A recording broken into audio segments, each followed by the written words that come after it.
నిన్న సాయంత్రము బాన్స్వాడలో ఒక చిన్న కమ్యూనల్ ఇన్సిడెంట్ జరిగింది. దాని గురించి ఈరోజు మీడియా అందరికి కూడా బ్రీఫ్ చేయడానికి రావడం జరిగింది. ఇది స్టార్ట్ అయింది మనకి మొదటగా రిలయన్స్ మార్ట్ ఉంది మనకి బాన్స్వాడలో. ఆ బాన్స్వాడ మార్ట్లో సేల్స్ గర్ల్ తోటి ఒక పర్సన్ ఆర్గ్యుమెంట్ దిగి వాళ్ళ మధ్యలో జరిగిన ఆల్టర్కేషన్ ఇది. ఆ ఆల్టర్కేషన్లో ఇన్వాల్వ్ అయిన పర్సన్స్ డిఫరెంట్ కమ్యూనిటీస్ అవ్వడం వల్ల వాళ్ళు దాన్ని ఇంకో యాంగిల్లో దాన్ని తీసుకెళ్ళడం జరిగింది. యాక్చువల్గా ఇది ఒక సేల్స్ గర్ల్ని ఒక పర్సన్ కస్టమర్ హరాస్ చేసిన కేసు ఇది. దానికి సంబంధించి ఆల్రెడీ కూడా ఎఫ్ఐఆర్ కూడా నమోదు చేయడం జరిగింది నిన్నటి రోజునే. నమోదు చేసిన తర్వాత అతను ఆల్రెడీ మన కస్టడీలో ఉన్నాడు. అతని పైన ఎటువంటి legal action as per law మనం తీసుకుంటాం.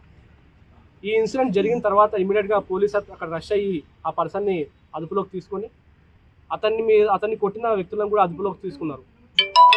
దాని తర్వాత ఇమీడియట్గా కొంతమంది మాబ్ మన పోలీస్ స్టేషన్ ముందు గ్యాదర్ అయ్యి బోత్ ద సైడ్స్ నుంచి గ్యాదర్ అయ్యి కొంచెం టెన్షన్స్ క్రియేట్ చేయడం జరిగింది.